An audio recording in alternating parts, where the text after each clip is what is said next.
বিভিন্ন সাংবাদিক নেতৃবৃন্দ, সামনে উপবিষ্ট আছেন অন্যান্য সাংবাদিক বৃন্দ, সবাইকে আসসালামু আলাইকুম। আজকে বাংলাদেশ সিভিল রাইটস সোসাইটি কর্তৃক আয়োজিত এই ইফতার মাহফিলে আমাকে কিছু বলার সুযোগ দেওয়ার জন্য সোসাইটির সভাপতি জাকির ভাইকে জানাচ্ছি আন্তরিক শুভেচ্ছা অভিনন্দন। আপনারা জানেন দীর্ঘ 17 বছর আমরা বিভিন্ন জুলুম নির্যাতনের শিকার হয়েছি। বাংলাদেশে কথা বলার মতো তেমন কোনো সুযোগ ছিল না। নয়, সিভিল রাইট সোসাইটির জাতীয় দাবি নিয়ে সবসময় তারা মাঠে থাকেন। দেশের ক্রান্তিকালে যে কোনো বিষয় নিয়ে আমরা দেখছি প্রেস ক্লাবের সামনে জাতীয় দাবি নিয়ে তারা সোচ্চার থাকেন।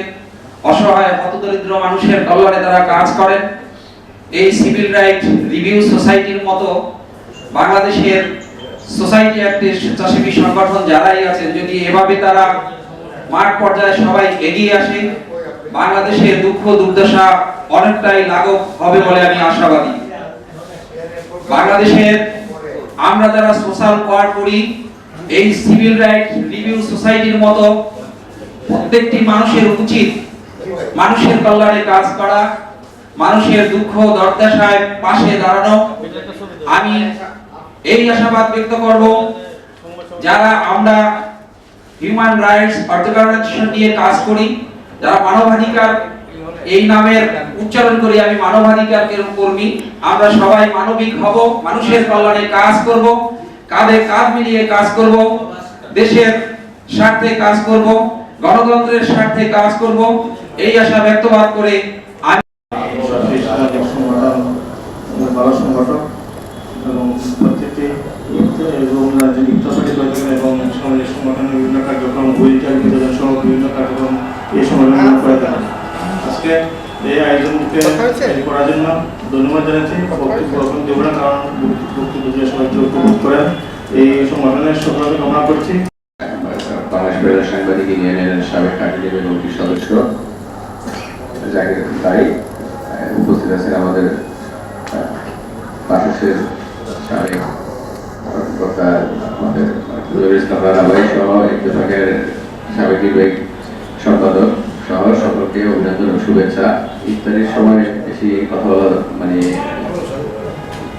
উচিত না, তারপরেও শুধু একটা জিনিসই বলি যে আমরা সাংবাদিক সমাজ গত 17 বছর যেভাবে লাঞ্ছিত অবহেলিত হওয়া হয়, যে আমাদের একটা কথা খুব প্রবাদের মধ্যে আছে যে আমাদের হাত পা বেঁধে অবস্থা, পানিতে সাঁতার কাটার মতো অবস্থা। কিন্তু বর্তমানেও দেখতে পাচ্ছি যে বর্তমানে সরকার আন্দোলন সংগ্রামের পর আমরা যে সরকারকে বসিয়েছি, তাদের মধ্যে সাংবাদিকদেরকে নিয়ে তেমন কোনো একটা ভালো কোনো দেখা যাচ্ছে না যে আমাদের জন্য কোনো কার্যকরী। কারণ আমরা দেখতে পাচ্ছি এখনো অনেক সাংবাদিক বিভিন্ন জায়গায় বিভিন্ন ধরনের সমস্যার মধ্যে পড়ছে, এবং ইতিমধ্যে দেখতে পাচ্ছি যে আমাদের কিছু আইন কারণ আমাদের জন্য নিয়মতান্ত্রিক ভাবে আসে, যেটা আমরা সাধুবাদ জানাই যে পড়াশোনার ব্যাপারে স্নাতক ডিগ্রি। আমি মনে করি এটার সাথে আরো যুক্ত করা উচিত যে সাংবাদিকতা আসার আগে বা সাংবাদিকতা মানে আসার আগে অন্তত একটা যেরকম সবাই নিবন্ধন পরীক্ষা দেয়, আমাদের একটা পরীক্ষা দেওয়া উচিত যে নিবন্ধন পাওয়ার পরে সাংবাদিকতা করবে, এরকম একটা বিষয় আরো ভালো, এবং তাদেরকে অন্তত বিশেষ ক্যাডারদের যে গ্রেড 9 সেখান থেকে শুরু করা উচিত। আমি এটা এই আপনাদের এই আজকের অনুষ্ঠানের পক্ষ থেকে সে ধরনের একটা দাবি জানাচ্ছি। সেই সাথে আজকে আমরা যে সাগর রুমের যে হত্যাকাণ্ড, আমরা আজকে 136 বার 16 বারের উপর মানে যে রিপোর্ট প্রদান করেও সাগর রুমের হত্যার ব্যাপারে কোনো বিচার হচ্ছে না। আজকে সরকার আশা করে আমরা ভেবেছিলাম যে সাগর রুমের হত্যার বিচার আমরা পাবো, কিন্তু সেই ধরনের কোনো দৃষ্টিগোচর আমরা দেখতে পাচ্ছি না। কারণ আমরা মনে করি ওই হত্যার বিচার হওয়ার পরেই আপনার সাংবাদিকদের মূল যেই ভিত্তি স্থাপন সেটা হবে। আমরা ঢাকা সাংবাদিকহীন এই আন্দোলন সংগ্রামে সবসময় সাংবাদিক অধিকার আদায়ের লড়াইয়ে আমরা সবসময় কাজ করে যাচ্ছি। বিগত ফ্যাসিস্ট আমলে আমরা কাজ করেছি, রাজপথে সাংবাদিকদের কল্যাণে আসি, থাকবো ইনশাআল্লাহ। এবং আপনাদের যদি একটা নিয়ম নীতিমালা করে সেই নিয়ম নীতিমালার মধ্যে সব চলে আসবে। যারা জেলা উপজেলা কর্মরত সাংবাদিক বন্ধুরা তাদের জন্য বা আমরা যারা ঢাকায় কর্মরত আমাদের জন্য কোনো নিয়ম নীতিমালা নেই। অনেক পত্রিকার পর আমরা অতি সম্প্রতি রিপোর্ট দেখলাম গণমাধ্যম সংস্কার যে কমিটি তাদের, সেখানে বেশ কয়েকটি গুরুত্বপূর্ণ বিষয় আলোকপাত করা হয়েছে। যারা মঞ্চে আছেন নেতৃবৃন্দ, সিনিয়র নেতৃবৃন্দ, তারা সেই বিষয়গুলো আলোচনা করবেন যে গণমাধ্যম এখনো কয়েকটি বাদে সবগুলি রুগ্ন, এখনো বিজ্ঞাপন বৈষম্য। এই বৈষম্যের জন্য এত বড় একটা আন্দোলনের জন্য আমরা নতুন দেশ পেয়েছি। আপনারা যদি আজও লক্ষ্য করেন সেখানেও দেখবেন বিজ্ঞাপন বৈষম্য। যদি বৈষম্যহীন গণমাধ্যম না হয় তাইলে সংস্কার কমিশন যতই বিশেষ ক্যাডার আমাদেরকে বানাতে চাক সেটা সম্ভব নয়, কারণ আগে অর্থনৈতিক মুক্তি দরকার। তো আজকের এই অনুষ্ঠানের মাধ্যমে আমাদের সিনিয়র নেতৃবৃন্দ আছেন, আপনারা ওই গণমাধ্যম সংস্কার যে কমিশন তাদের রিপোর্টটি পর্যালোচনা করে আমাদের প্রধান উপদেষ্টা মহোদয়, তথ্য সম্প্রচার মন্ত্রণালয়ের উপদেষ্টা মহোদয়কে আপনারা মতামত দিন যে যদি গণমাধ্যমকে শিল্পী হিসাবে প্রতিষ্ঠা করতে হয়, এদেশের সাংবাদিকদের সেই জাতির বিবেক হিসাবে প্রতিষ্ঠা করতে হয়, গণমাধ্যমকে যদি রাষ্ট্রের চতুর্থ হিসেবে প্রতিষ্ঠা করতে হয়, তাহলে শুধু উপস্থাপনা, শুধু নীতিমালা করে কাজ হবে না। এগুলি সরকারের নীতি নির্ধারকরা পূর্ণ সরকারের সমালোচনা, আলোচনা। তারপরে এই অনুষ্ঠানের মাধ্যমে আমরা যেটা করি সেটা হলো যে আমরা আমাদের যে ওয়েলফেয়ার যারা আছে ওনাদেরকে আমরা একত্রিত করার চেষ্টা করি। যেমন আমি এখানে অনেক সাংবাদিক সাহেব আছেন যারা আমাদের সাথে সামনে যারা বসা আছেন, খুবই কাছাকাছি, কিন্তু আমাদের দেখা হয় না, ইচ্ছা থাকলেও হয় না। ঢাকা টাউন যারা আজকে আসছেন, ঢাকা টাউনে এত জ্যাম যে আসাটাই খুব দুরূহ ব্যাপার। তারপরে রোজা রমজান আছে, যাই হোক ইফতার মাহফিল বলতে আমরা মানুষকে একত্রিত করার একটা সুযোগ রমজান মাসে। পাশাপাশি হলো এই বিকাল বেলাটা একটু ইফতারের আগ পর্যন্ত আমাদের একটু ব্যস্ততা থাকে, এই সময় একটু খিদে মিদে বেশি লাগে নাকি। আমি অন্যটাই আমি আসলে সিভিল রাইটসের আলোচনা যাচ্ছি না। তো সিভিল রাইটসের সম্বন্ধে আমি দুটো কথা বলি। সিভিল রাইটসের দুইটা অঙ্গ আছে। আমি এর আগে যারা আমাদের অনুষ্ঠানে ছিলেন সেখানে আমরা জাকির ভাই সহ সম্মানিত চেয়ারম্যান সাহেবের সাথে আমরা একত্রিত হয়ে যে সংগঠনটি করেছি দীর্ঘ আজকে 16 বছর, 16তম বছর। এই 16তম বছরে আমরা অনেক আন্দোলন সংগ্রামে জড়িত ছিলাম, অনেক লোকজনকে হেল্প করেছি এবং গত বছরও আপনারা যারা আমাদের অনুষ্ঠানে ছিলেন আপনারা দেখেছেন আমরা অনেককেই অনেক সহযোগিতা করেছি। তো এই সহযোগিতার মাঝে আজকে আপনাদের কাছে আমার একটা ব্যক্তিগত অনুরোধ থাকে, সেটা হলো যে আপনারা আমাদের পাশে থাকবেন। যারা আজকে নতুন এসেছেন তাদের সাথে আমাদের এই পরিচিতির সম্পর্কের কারণে আপনারা আমাদের পাশে থাকবেন। আত্মমানবতার সেবায় সিভিল রাইটস, জনগণের যে অধিকার, এই অধিকার আদায়ে আমাদের সংগ্রামে আমাদের পাশে থাকবেন। আমরা আপনাদেরকে পাবো, সহযোগিতা পাবো, পাশাপাশি থাকবেন। যেতে হবে এখানে আপনাকে সবাইকে আমি যেহেতু সময় দিতে পারতেছি না এই কারণে আমি কিছু না বলি, হ্যাঁ, যেহেতু আমি বক্তব্য দিতে চাচ্ছি না, যেহেতু আমি সভাপতি এবং সেক্রেটারি, ধন্যবাদ আমাকে দাওয়াত দেওয়ার জন্য। আসসালামু আলাইকুম। আমরা কম হই বা না হই, এই জন্য আমাদের সেই অধিকারগুলি সম্পর্কে সচেতন হতে হবে এবং সেই অধিকারগুলি রক্ষার জন্য আমাদেরকে সংঘবদ্ধ বা ঐক্যবদ্ধ হওয়ার প্রয়োজন আছে। এই সোসাইটির কাজই সেটা যে আমাদেরকে আমাদের অধিকার সম্পর্কে সচেতন করা এবং সেই অধিকারগুলো যাতে আমরা রাষ্ট্র বা যারা দায়িত্বে আছেন তাদের কাছ থেকে যথাযথভাবে পেতে পারি সেগুলিকে নিশ্চিত করা। আমার মনে হয় সংগঠনটি সেই লক্ষ্যে কাজ করে যাচ্ছে এবং তারা অনেকদিন ধরে কাজ করছে।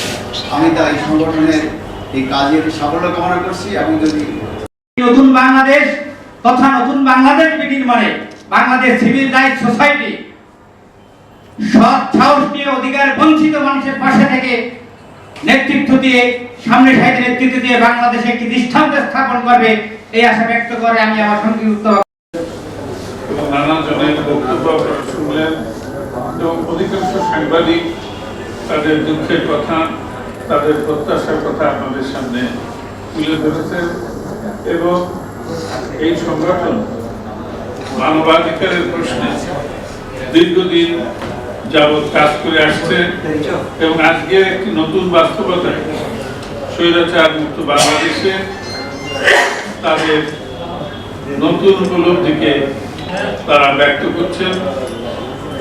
এখন আমাদের সামনে একটা আশা আর একটা ভয়।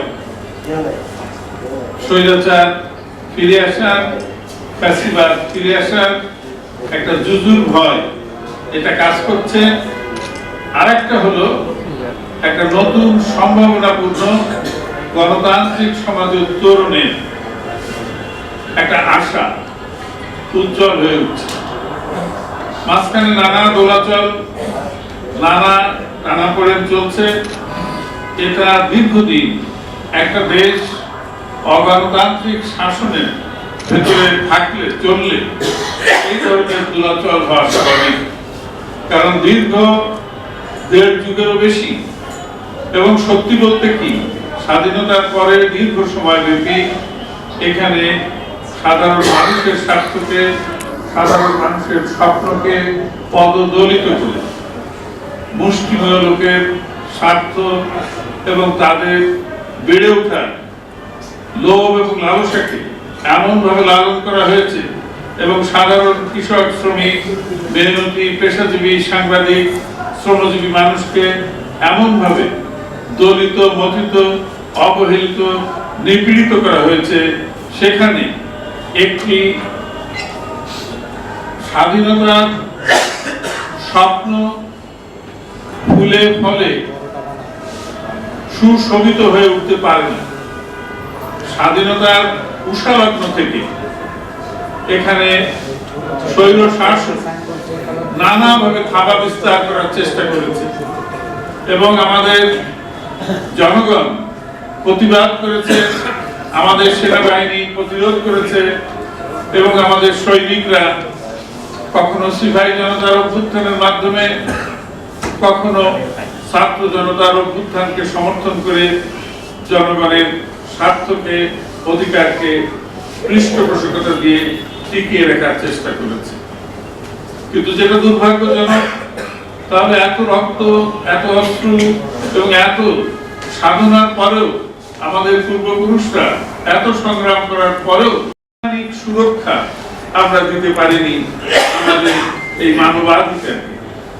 আমরা কিছু অধিকারকে অলঙ্ঘনীয় করে তুলতে পারিনি।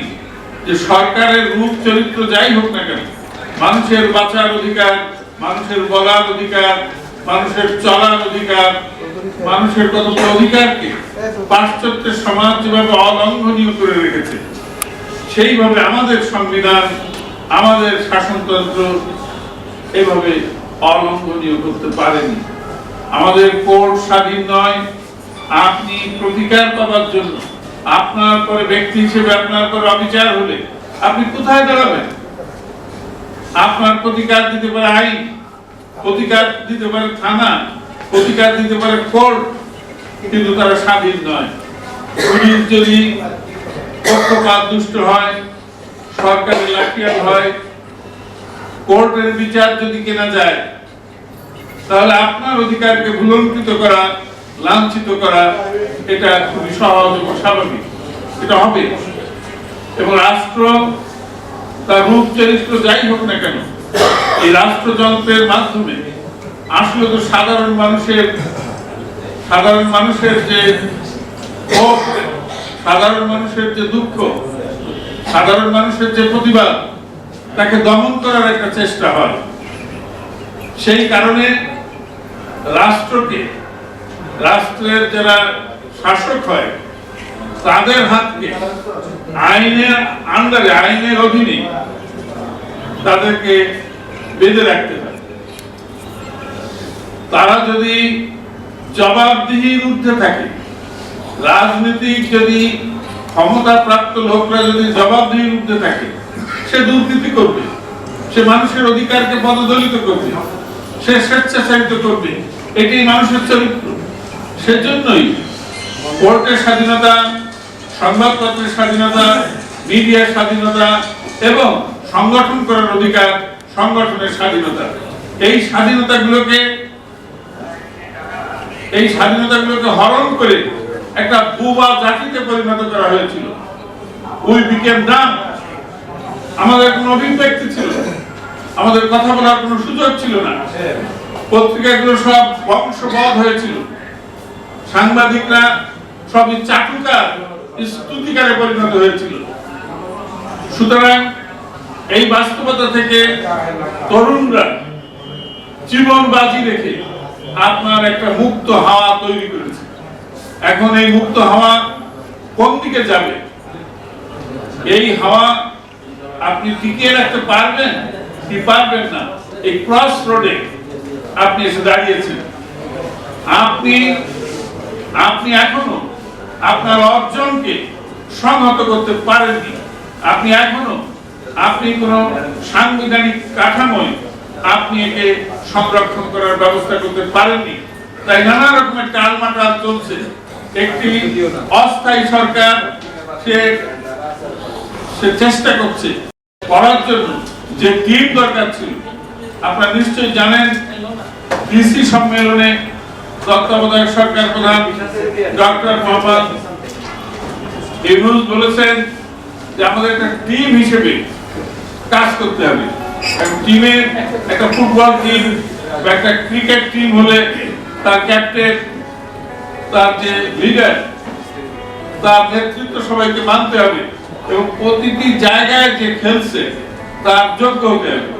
এখানে তো সমস্যা, যারা এই সরকারের মধ্যে অন্তর্ভুক্ত হয়েছে তারা তো ছাত্রদের দ্বারা বা আপনার আমার দ্বারা নির্বাচিত না, নির্বাচিত মনোনীত না। সুতরাং এখানে একটা বিশেষ ধরনের লোকদেরকে দেওয়া হয়েছে, তারা সবাই রাষ্ট্র পরিচালনায় এবং আজকের দিনে জটিল বাস্তবতাকে মোকাবেলা করার উপযুক্ত নয়। আমি তাদের প্রতি শ্রদ্ধা রেখে বলছি। এমন অনেক আমলাকে নেওয়া হয়েছে যারা গাছেরটা তলারটা সবসময় খেতে অভ্যস্ত।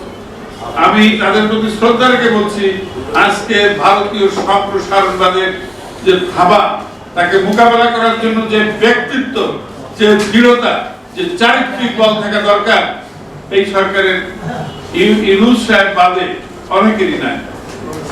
সুতরাং আমাদের পাশ্চাত্যের গণতান্ত্রিক যে বিশ্ব, তাদের দয়া, তাদের অনুগ্রহ, তাদের সমর্থন এবং পাশ্চাত্যের এবং মধ্যপ্রাচ্যের দেশগুলোতে যারা চাকরি বাকরি করে, আমাদের সন্তানরা, আমাদের বন্ধুরা, আমাদের কৃষক, শ্রমিক, মেহনতি মানুষের ছেলেমেয়েরা যারা চাকরি করে, তাদের পাঠানো রেমিটেন্সের পরে আমাদের সব চিন্তা, পরিকল্পনা, বাজেট এবং আশা আকাঙ্ক্ষা, আমাদের উৎপাদনে, আমাদের রপ্তানি বাণিজ্যে, আমাদের আয়ের পরে আমরা চলতে পারি না। সুতরাং আমাদের নির্ভরশীলতা আমাদের জনগণের পরিশ্রমী অংশের আমরা যখন রাষ্ট্র পরিচালনা করি, তখন এই পরিশ্রমী লোকদের স্বার্থটা সবচেয়ে বেশি উপেক্ষা করি। আজকে আমরা আশার দৃষ্টিতে তাকিয়ে আছি, প্রধান উপদেষ্টা চীন সফরে যাচ্ছেন। যদি এই সফর সর্বাঙ্গীন সুন্দর এবং সফল হয় এবং যদি আমাদের তিস্তা প্রকল্প চীন গ্রহণ করে এবং তারা যদি একে বাস্তবায়ন করে, তাহলে বাংলাদেশের স্বাধীনতা, সার্বভৌমত্ব, নিরাপত্তা এবং আমাদের অনেক অধিকারী একটা নিশ্চিত ভিত্তি পাবে। আমি আপনাদের আর সময় নষ্ট করবো না। ইফতারের এই পূর্ব মুহূর্তে আমার কথা শোনা আপনাদের সাথে দেখা করে যাব। যাই হোক, আমরা ইফতারি করা পর্যন্ত আমরা এখানে হলে অবস্থান করব। যদি এর মধ্যে দেখা হয় তো ভালো। আমি এ পর্যায়ে বক্তব্য আমরা বাড়াচ্ছি না, আমরা মোনাজাত করবো, দোয়া করবো।